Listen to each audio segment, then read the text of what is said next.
সুপ্রিয় দর্শক মণ্ডলী, সবাই কেমন আছেন? প্রতিদিনের মতো চলে আসলাম এই মুহূর্তের আজকের 9 মে 2026 রোজ শনিবারের খুবই গুরুত্বপূর্ণ ঝড় বৃষ্টি, নিম্নচাপ এবং ঘূর্ণিঝড়ের আবহাওয়ার সংবাদ নিয়ে। এবার দুই বাংলার দিকে ধেয়ে আসছে বছরের প্রথম নিম্নচাপ ও বিধ্বংসী ঘূর্ণিঝড় অর্ণব। আগামী এক সপ্তাহের মধ্যেই বঙ্গোপসাগরের বুকে সৃষ্টি হতে পারে শক্তিশালী নতুন নিম্নচাপ বা ঘূর্ণিঝড় অর্ণবের হাত ধরেই বাংলার আকাশে আবারও প্রবেশ করতে পারে শক্তিশালী পূর্ণাঙ্গ নতুন বৃষ্টিবলয়। আবারও দুই বাংলার বিভিন্ন অঞ্চলে শুরু হতে পারে মাঝারি থেকে ভারী বর্ষণ। এদিকে অবশেষে দুই বাংলা থেকে বিদায় নিল বৃষ্টিবলয় বৈশাখ। আগামী 10 দিন আবহাওয়া থাকবে পুরোপুরি পরিষ্কার, ফের বাড়বে তাপমাত্রা, নেই কোনো ঝড় বৃষ্টির আশঙ্কা। এদিকে আজ রাতের মধ্যেও দুই বাংলার বিভিন্ন অঞ্চলে হতে পারে তীব্র কালবৈশাখী ঝড়। তো প্রিয় দর্শক, আজ এবং আগামী এক সপ্তাহ ভারতের পশ্চিমবঙ্গ, আসাম, মেঘালয়, ত্রিপুরা ও মিজোরাম রাজ্য সহ বাংলাদেশের 8 বিভাগের 64 জেলার কোন কোন জেলাগুলিতে আবহাওয়া কেমন থাকতে পারে, কি জানা যাচ্ছে এই মুহূর্তে ইউরোপিয়ান আমেরিকান রাডারগুলো থেকে, জানিয়ে দিব। সম্পূর্ণ বিস্তারিত ভিডিওটি দেখতে থাকুন। কে কোন জেলা থেকে দেখছেন কমেন্ট করে জানিয়ে দিন। প্রতিনিয়ত আবহাওয়ার খবর পেতে আমাদের ইউটিউব চ্যানেলটিকে সাবস্ক্রাইব করে রাখুন। সুপ্রিয় দর্শক মণ্ডলী, আমরা এই মুহূর্তে সরাসরি চলে আসলাম ইউরোপিয়ান আবহাওয়ার পূর্বাভাস মডেল রাডারের কৃত্রিম ভূ উপগ্রহ চিত্রে। তো শুরুতে আমরা দেখে নেব দেশের 8 বিভাগের 64 জেলা, ভারতের পশ্চিমবঙ্গ, আসাম, মেঘালয়, ত্রিপুরা রাজ্য, পাশাপাশি এই মুহূর্তে সামুদ্রিক আবহাওয়া পরিস্থিতি কেমন রয়েছে সেই পূর্বাভাসটি দেখে নিব। আগামী কয়েকদিনের মধ্যে যে বঙ্গোপসাগরের বুকে একটি নতুন নিম্নচাপ বা ঘূর্ণিঝড় তৈরি হওয়ার সম্ভাবনা রয়েছে, সেটি এই মুহূর্তে কি পর্যায়ে রয়েছে সে আপডেটগুলো দেখে নেওয়ার পর চলে যাব শনিবারের বৃষ্টিপাতের খবরে। তো দর্শক, এই মুহূর্তে দেখতে পাচ্ছি আবারও বঙ্গোপসাগর উত্তাল হতে শুরু করে দিয়েছে। পশ্চিম এবং দক্ষিণ বঙ্গোপসাগরের দিকে সৃষ্টি হয়েছে শক্তিশালী গভীর সঞ্চালনশীল মেঘমালা। সেই মেঘমালাগুলো ইতিমধ্যেই দেখা যাচ্ছে চট্টগ্রাম বিভাগের বান্দরবান, এরপর কক্সবাজার জেলার উপর দিয়ে প্রভাব বিস্তার লাভ করেছে। তবে এদিকে দুই বাংলার আবহাওয়ার পরিস্থিতিতে দেখতে পাচ্ছি এই মুহূর্তে ঢাকা, খুলনা, বরিশাল, চট্টগ্রাম, ময়মনসিংহ এই সমস্ত অঞ্চলগুলোতে আকাশটা অস্থায়ীভাবে আংশিক মেঘলা রয়েছে। তবে এদিকে রংপুর, রাজশাহী বিভাগ থেকে দেখা যাচ্ছে ভারতের পশ্চিমবঙ্গের জেলাগুলির উপর দিয়ে আবারও মেঘের যে আনাগোনা সেটি আস্তে আস্তে বৃদ্ধি পেতে শুরু করে দিয়েছে। আজ রাতের মধ্যে এই নতুন মেঘের দ্বারা দেশের বেশ কিছু অঞ্চলে বৃষ্টিপাত হতে পারে। পশ্চিমবঙ্গের প্রায় অধিকাংশ জেলাতে আজকে রাতের মধ্যে বিক্ষিপ্ত বজ্রসহ বৃষ্টিপাত হওয়ার সম্ভাবনা রয়েছে। রাজশাহী ও রংপুর বিভাগেরও দু এক অঞ্চলে আকস্মিক বৃষ্টিপাত হতে পারে। ময়মনসিংহ, সিলেট বিভাগের বেশ কিছু অঞ্চলে ঝড় বৃষ্টির পূর্বাভাস দিয়েছে বাংলাদেশ আবহাওয়া অধিদপ্তর। এবারে আজকে তেমন বড়সড় আবহাওয়ায় পরিবর্তন লক্ষ্য করা যাচ্ছে না। দেশের বর্ডার অঞ্চলগুলো ধরেই বৃষ্টিপাত হতে পারে আজ রাতের মধ্যে। এদিকে বায়ু প্রবাহ মোড় থেকে আমরা গত কয়েকদিন ধরে বঙ্গোপসাগরে একটি শক্তিশালী নিম্নচাপ বা ঘূর্ণিঝড় সৃষ্টির পূর্বাভাস পাচ্ছিলাম। তো আজকে দেখছি অনেকটা আপডেট হয়ে গেছে। এমাত্র শুধুমাত্র বঙ্গোপসাগরে একটি লঘুচাপ সৃষ্টির মতো পূর্বাভাস পাওয়া যাচ্ছে ECMWF রাডার থেকে। এছাড়াও GFS গ্লোবাল মডেল থেকেও শুধুমাত্র একটি লঘুচাপ সৃষ্টি হতে পারে আগামী এক সপ্তাহের মধ্যে, এমনই পূর্বাভাস পাওয়া যাচ্ছে। ঘূর্ণিঝড় অর্ণবের বিষয়ে যদি নতুন কোনো পূর্বাভাস আমরা পেয়ে যাই, সাথে সাথে পরবর্তী ভিডিওর মাধ্যমে জানিয়ে দেওয়া হবে।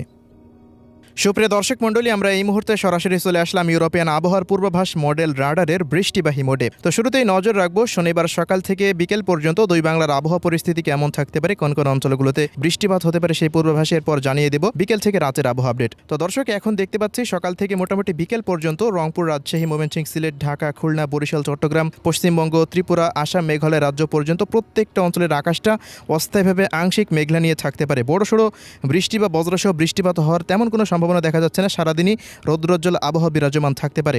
তবে বিকেলের পর হতে আবারও দেশের পশ্চিমাঞ্চলের দিকে শক্তিশালী বজ্রবৃষ্টির মেঘমালা তৈরি হওয়ার পূর্বাভাস পাওয়া যাচ্ছে। যদি এই সমস্ত অঞ্চলগুলোতে মেঘমালা তৈরি হয়, তবে আজকে রাজশাহী বিভাগের রাজশাহী, চাঁপাইনবাবগঞ্জ, নওগাঁ, জয়পুরহাট, নাটোর, পাবনা জেলার বিভিন্ন অঞ্চলের উপর দিয়ে বিক্ষিপ্ত বৃষ্টিপাত হতে পারে। দু এক অঞ্চলে ভারী বৃষ্টিপাত হতে পারে। পাশাপাশি এদিকে কুষ্টিয়া, মেহেরপুর, চুয়াডাঙ্গা, ঝিনাইদহ, খুলনা, বাগেরহাট, নড়াইল, সাতক্ষীরা এই সমস্ত অঞ্চলগুলো বিভিন্ন স্থানের উপর দিয়ে বিক্ষিপ্ত বজ্রসহ বৃষ্টিপাত হওয়ার সম্ভাবনা রয়েছে সন্ধ্যার পর হতে রাতের মধ্যে। ভারতের পশ্চিমবঙ্গের সবকটি জেলার উপর দিয়ে আজকে বৃষ্টিপাতের সম্ভাবনা রয়েছে। কলকাতা, উত্তর ও দক্ষিণ 24 পরগনা, পূর্ব এবং পশ্চিম মেদিনীপুর, ঝাড়গ্রাম, পুরুলিয়া, বাঁকুড়া, হাওড়া, হুগলি, বর্ধমান, এদিকে শান্তিপুর, কাটোয়া, মালদা, উত্তর ও দক্ষিণ দিনাজপুর পর্যন্ত অধিকাংশ স্থানের উপর দিয়ে আজকে বৃষ্টিপাত হওয়ার পূর্বাভাস পাওয়া যাচ্ছে। যদি এই মেঘঘণ্টটি তৈরি হয়, তবেই কিন্তু এই সমস্ত অঞ্চলগুলোতে বৃষ্টিপাত হতে পারে। মেঘমালা সৃষ্টি যদি না হয়, তবে কিন্তু বৃষ্টিপাতের তেমন কোনো সম্ভাবনা হবে না। এদিকে ঢাকা বিভাগের ওপর দিয়েও দেখা যাচ্ছে মেঘমালাটি যদি সৃষ্টি হয়, পরবর্তী সময় ঢাকা বিভাগের মানিকগঞ্জ, রাজবাড়ী, ফরিদপুর, গাজীপুর, টাঙ্গাইল, এরপর মাদারীপুর, ঢাকা, কিশোরগঞ্জ এই সমস্ত অঞ্চলগুলোর উপর দিয়ে বিস্তার লাভ করে বিক্ষিপ্ত বজ্রসহ বৃষ্টিপাত হতে পারে। এরপর রাত 11টার পর হতে মধ্যরাত পর্যন্ত সেটি দেখা যাচ্ছে কিশোরগঞ্জ, নরসিংদী, মুন্সিগঞ্জ, নারায়ণগঞ্জ, এদিকে শরীয়তপুর, মাদারীপুর, এদিকে চট্টগ্রাম বিভাগের ব্রাহ্মণবাড়িয়া, কুমিল্লা, ফেনী, নোয়াখালী, লক্ষ্মীপুর, চাঁদপুর অঞ্চল পর্যন্ত বিস্তার লাভ করতে পারে, এমনই পূর্বাভাস উঠে আসছে।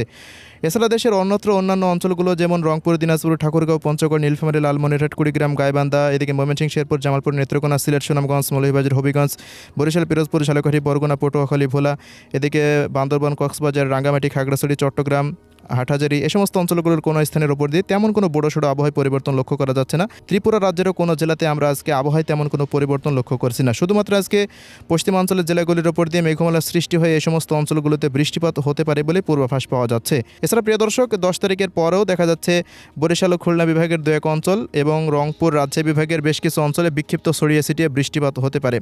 এছাড়া আগামী 11 তারিখের পরেও দেখা যাচ্ছে শুধুমাত্র চট্টগ্রাম বিভাগের দেখা যাচ্ছে বান্দরবান, কক্সবাজার, রাঙ্গামাটি, খাগড়াছড়ি এবং বরিশাল, পিরোজপুর, ঝালকাঠি, বরগুনা, পটুয়াখালী, ভোলা এই সমস্ত অঞ্চলগুলোর 2-1 স্থানে বিক্ষিপ্ত বজ্রসহ বৃষ্টিপাত হতে পারে। এবারে অন্যান্য অঞ্চলগুলোতে তেমন আবহাওয়ায় পরিবর্তন লক্ষ্য করা যাচ্ছে না। অন্যদিকে আগামী 13 তারিখের পর রংপুর, রাজশাহী বিভাগের বেশ কিছু জেলাতে আবারও ভারী বৃষ্টিপাত হতে পারে। তবে আগামী 15 তারিখ পর্যন্ত সারা দেশের আবহাওয়া মোটামুটি স্বাভাবিক অবস্থায় থাকতে পারে। তেমন আর বড়সড় ভারী বর্ষণের আভাস নেই। তবে আগামী 15 থেকে 17 তারিখের মধ্যে আবারও একটি নতুন বৃষ্টি বলয়ের সম্ভাবনা রয়েছে। তো এই ছিল আজকের আবহাওয়ার রিপোর্ট। ধন্যবাদ।